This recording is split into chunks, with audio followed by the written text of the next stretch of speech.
चंदनपुर से लगकर एक खेड़ा गांव था जो बहुत ही सुनसान रहता था। एक दफा 4 दोस्त पूजा, अशोक, विनोद और प्रियंका कहीं घूमने निकले तो रात करीब 11 बजे उनकी गाड़ी खेड़ा गांव में अचानक बंद हो गई। अरे यार, ये गाड़ी को क्या हो गया? अब पहले ही इतना सुनसान इलाका है, ऊपर से रात के 11 बज रहे हैं। क्यों, तुम्हें डर लग रहा है क्या? अरे इतना रोमांटिक मौसम है, ऊपर से आसपास कोई है भी नहीं। क्या बोलती हो पूजा? तुम लोग अपनी बकवास बंद करो और क्या करना है वो सोचो। काफी रात हो गई है और बारिश भी होने वाली है। यहीं उतरना पड़ेगा हमें, और कुछ नहीं कर सकते क्योंकि इंजन बहुत गर्म हो गया है और उसे ठंडा होने में 2 से 3 घंटे लगेंगे, तभी गाड़ी स्टार्ट होगी। क्या आज रात यहीं गुजारनी पड़ेगी इस सुनसान गांव में? हाँ प्रियंका, इसके अलावा और कोई चारा भी नहीं है हमारे पास। मोबाइल का नेटवर्क भी नहीं है कि हम किसी को बुला सके अपनी मदद के लिए। हम लोग उतर कर देखते हैं, हो सकता है कहीं कोई मिल जाए मदद के लिए। चारों दोस्त गाड़ी से उतरकर यहाँ वहाँ ढूंढने लगते हैं कि शायद कोई मिल जाए जिससे मदद ली जा सके। कुछ दूर चल के उन्हें कुछ झोपड़ियाँ नजर आती हैं। मुझे वहाँ कुछ घर नजर आ रहा है, वहाँ चलकर देखना चाहिए, शायद कोई मदद मिल सके। चारों दोस्त एक झोपड़ी के पास पहुँचते हैं और झोपड़ी के अंदर झांकने की कोशिश करते हैं। क्योंकि झोपड़ी में और उसके आसपास घना अंधेरा होता है, उन्हें ठीक से कुछ नजर नहीं आता। अचानक उन्हें पीछे से एक आवाज सुनाई देती है। कौन हो तुम और यहाँ क्या कर रहे हो? आवाज सुनकर सब चौंक कर पीछे मुड़ते हैं। वो देखते हैं कि सामने एक बहुत ही भयानक शक्ल का आदमी, जिसका आधा चेहरा जला हुआ है और आंखें खून से लाल है, एक बड़ी सी चादर ओढ़े खड़ा और उन्हें घूर रहा है। तुम कौन हो? तुम्हारी शक्ल इतनी भयानक क्यों है? अशोक उसकी बात काटते हुए कहता है, हम लोग की गाड़ी का इंजन काफी गर्म हो गया है, क्या यहाँ पर आसपास कोई मैकेनिक मिल सकता है? यहाँ कुछ नहीं मिल सकता सिवाय मौत के। तुम लोग अभी लौट जाओ वरना मारे जाओगे, इससे पहले के बहुत देर हो जाए। लौट जाओ। ये कहकर वो आदमी कुछ दूर चला जाता है और फिर गायब हो जाता है। तीनों दोस्त उस आदमी की ये बात सुनकर डर जाते हैं और एक दूसरे का मुंह देखने लगते हैं। तभी विनोद हंसने लगता है और कहता है, अरे यार, ये सब हमें यहाँ से भगाने की साजिश है। भला हमें कोई क्यों मारेगा? तुम लोग इसकी बातों पे ध्यान मत दो, चलो हम लोग किसी और से मदद मांगते हैं।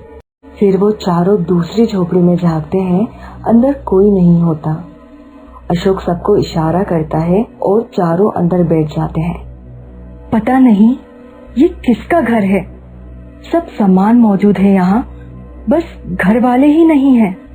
तभी पूजा की नजर पास के रखे एक घड़े पर जाती है जो पानी से भरा है और ताजा है। इस घड़े में देखो, पानी पूरा भरा हुआ है और बिल्कुल ठंडा है और मुझे तो बहुत कस के प्यास लग रही है। मेरे ख्याल से मुझे ये पानी पी लेना चाहिए। आप लोग क्या कहते हो? हाँ बिल्कुल, बल्कि प्यासे तो हम भी है, हमें भी पिलाओ पानी। सब लोग जी भरकर पानी पी लेते हैं और पानी पीकर उन्हें नींद आ जाती है। करीब आधी रात प्रियंका की आंख खुलती है तो वो देखती है बाहर बहुत सारे लोग घूम रहे हैं। वो बाहर निकलती है और देखती है कि वो लोग कुछ अजीब भयानक शक्ल के हैं। ये देखकर वो बहुत घबरा जाती है और घर की तरफ पलटती है। जैसे ही वो पलटती है, कोई उसे पीछे से खींच लेता है। वो एक जोरदार चीख मारती है। उसकी चीख अशोक की आंख खुलती है। वो देखता है कि प्रियंका कमरे में मौजूद नहीं है।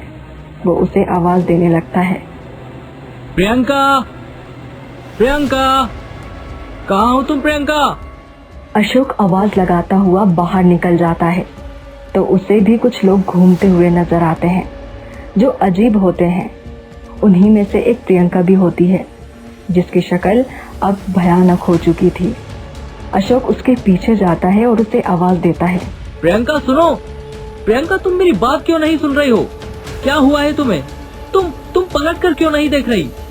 उसकी बातें सुनकर प्रियंका पलटती है।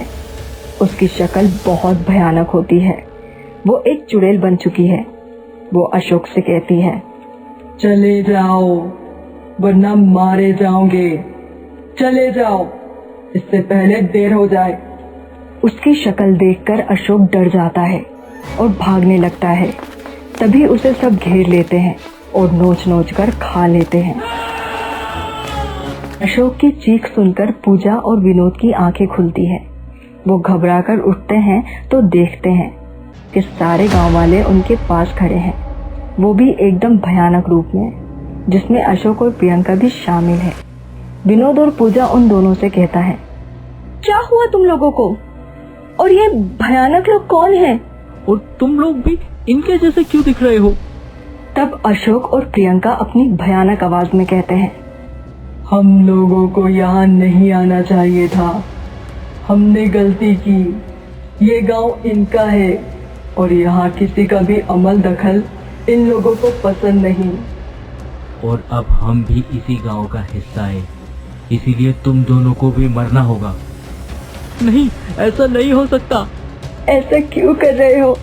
हमें जाने दो। हमारा भी क्या कसूर था? हम लोगों को रातों रात जिंदा जलाकर मार दिया ताकि इस गांव में बिल्डिंग्स और मॉल बन सके। तब से इस गांव में हमारी आत्मा भटक रही है और हमने किसी को यहाँ आने या रहने नहीं दिया। ये गांव सिर्फ हमारा है और तुमने यहाँ आकर बहुत बड़ी गलती कर दी। अब तुम्हें भी मरना होगा। ये कहकर सारे गांव वाले, अशोक और प्रियंका भी मिलकर विनोद और पूजा को नोचने लगते हैं। पूजा उनसे जान बचाकर भागने की कोशिश करती है। वो गाड़ी तेजी से भगाकर सबको उड़ाती जाती है। गांव के आखिरी सिरे पर उसकी गाड़ी एक पेड़ से टकरा जाती है और जैसे ही गाड़ी टक्कर खाकर बंद होती है तो देखती है कि उसके कार के पिछली सीट पे उसी के दोस्त विनोद, प्रियंका और अशोक बैठे हैं एक भयानक रूप में, और वो उसे देखकर कहते हैं, पूजा तुम्हें भी मरना होगा। पूजा कार से उतरकर बाहर खड़ी हो जाती है। नहीं नहीं, मुझे जाने दो। पूजा आओ मेरे पास, मैं तुम्हारा विनोद हूँ। नहीं प्लीज, मुझे जाने दो। वो लोग धीरे धीरे उसके करीब बढ़ते हैं और फिर उसे नोच नोच के मार देते हैं।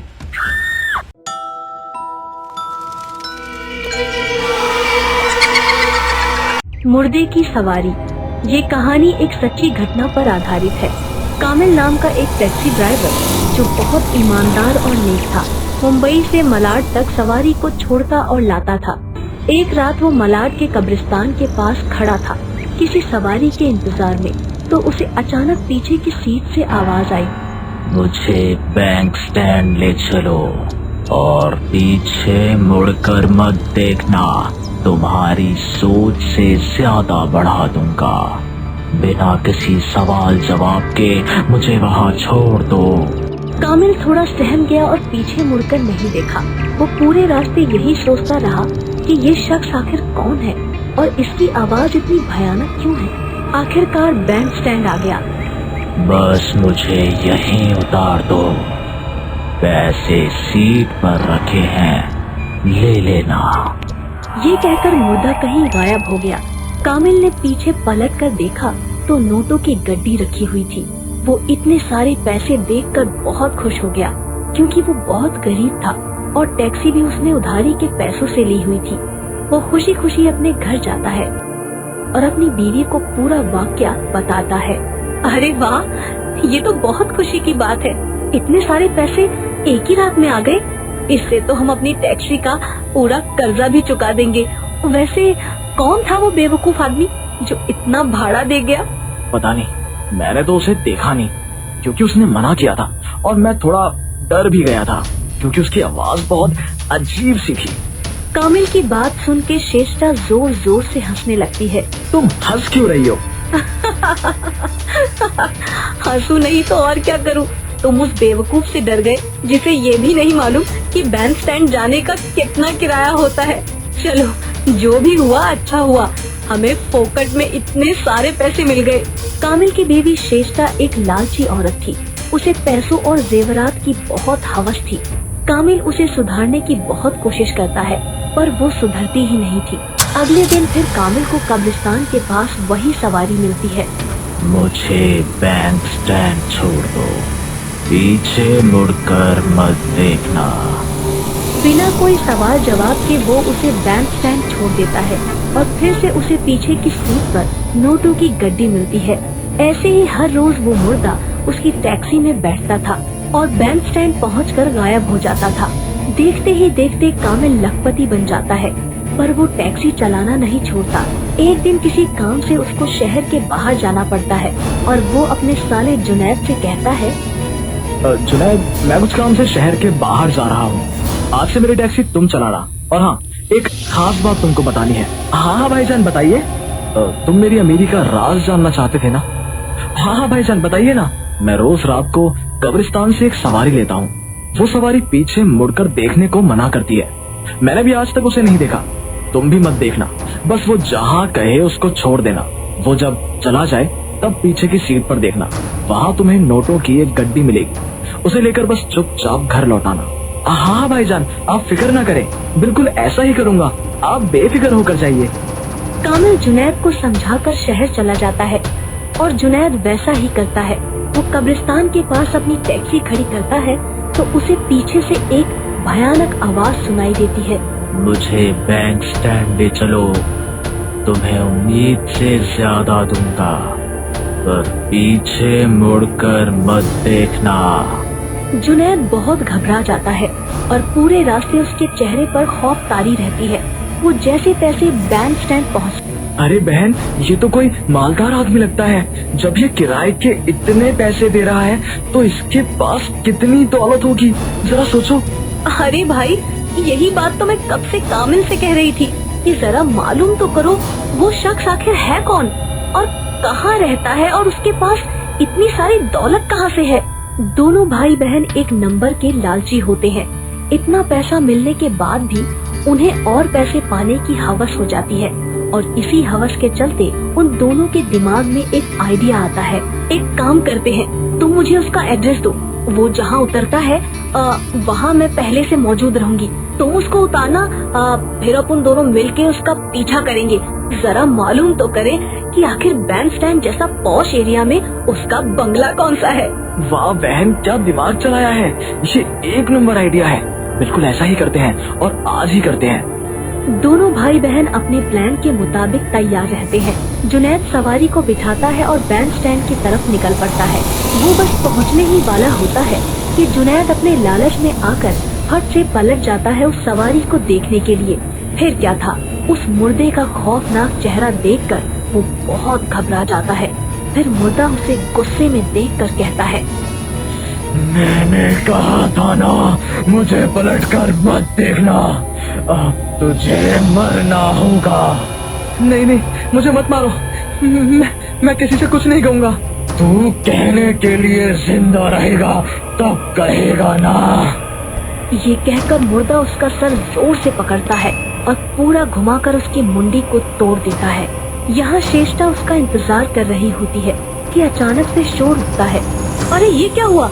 अरे कैसे हो गया भाई साहब? अरे ये कौन है? आवाजें सुनकर शेष्टा भी भीड़ की तरफ दौड़ती है और देखती है कि वो उसी का भाई जुनैद है जिसे किसी ने बेरहमी से सर घुमाकर मार डाला। वो रोती बिलखती घर आती है और कामिल को फोन करके पूरा वाकया बताती है। कामिल दूसरे ही दिन सुबह सुबह दौड़ता हुआ आता है। ये क्या हुआ? कैसे हुआ? किसने मार डाला जुनैद को? मुझे नहीं मालूम, ये सब कैसे हो गया? किसने मेरे भाई को मार डाला? शेष्टा कामिल से अपनी प्लान वाली बात छुपा लेती है। कामिल को इस बात का बिल्कुल इल्म नहीं होता कि ये सब उसी सवारी ने किया है।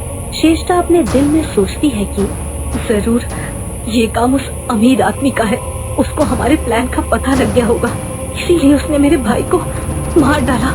अब तो देखना ही पड़ेगा कि आखिर ये है कौन। अगले दिन जब कामिल अपनी टैक्सी लेकर कब्रिस्तान की ओर निकलता है तो शेष्टा भी उसके पीछे पीछे जाती है। आज तो पता करके रहूंगी कि आखिर ये है कौन जिसने मेरे भाई को मार डाला। कामिल रोजाना की तरह कब्रिस्तान के पास खड़ा हो जाता है। यहाँ श्रेष्ठा भी छुप कर उसे देख रही होती है कि अचानक श्रेष्ठा को लगता है जैसे उसके पीछे कोई खड़ा है। वो पलट कर देखती है और घबरा जाती है। एक खौफनाक चेहरे वाला आदमी उसके सामने खड़ा है। तुम कौन हो? मैं वही हूँ जिसको देखने के लिए तुम यहाँ तक आई हो। ये कहकर वो मुर्दा उसकी भी मुंडी मरोड़ देता है। यहाँ कामिल सवारी का इंतजार करके थक जाता है और अपने आप से बातें करने लगता है। पता नहीं क्या बात है, आज वो सवारी आई ही नहीं। आज से पहले तो ऐसा कभी नहीं हुआ। चलो आज घर चला जाता हूँ, शायद आज नहीं मिलेगी सवारी। ये कहकर कामिल जैसे ही अपनी गाड़ी पलटता है तो देखता है कि सामने उसकी बीवी की लाश पड़ी है, जिसकी मुंडी पूरी तरह से घूमी हुई है, जैसे जुनैद की थी। ये देखकर वो घबरा जाता है और टैक्सी से निकलकर अपनी बीवी के पास भागता है। श्रेष्ठा, श्रेष्ठा, ये कैसे हुआ और तुम यहाँ क्या कर रही थी? कामिल ये कहकर जैसे ही रोने लगता है, इतने में वही सवारी की आवाज आती है। मैंने मार डाला इसे और इसके भाई को भी। क्या तुम वही सवारी हो जो रोज मेरी टैक्सी में बैठा करते थे? कामिल बिना पलटे ही अपनी बीवी को गोद में लिए उससे बातें करता है। हाँ मैं वही हूँ, पर मैं जिंदा इंसान नहीं बल्कि एक मुर्दा हूँ। ये सुन के कामिल खौफ में तर हो जाता है। उसके पसीने छूटने लगते हैं। क्या मुर्दा? पर तुमने जुनैद और श्रेष्ठा को क्यों मार डाला? मुझे पैसों की लालच में आकर कुछ चोरों ने मार डाला था। तब से मैं इसी रास्ते पर भटक रहा हूँ और जब भी मुझे इस रास्ते पर कोई भी लालची मिलता है मैं उसे मार डालता हूँ। तुम्हारी बीवी और जुनैद ने उसी लालच में आकर मुझे देख लिया, इसीलिए मुझे उन्हें मारना पड़ा। पर तुम नेक थे, तुमने मुझे कभी देखने की कोशिश नहीं की, इसलिए तुम अभी तक जिंदा हो। अब तुम मेरे बारे में जान गए हो।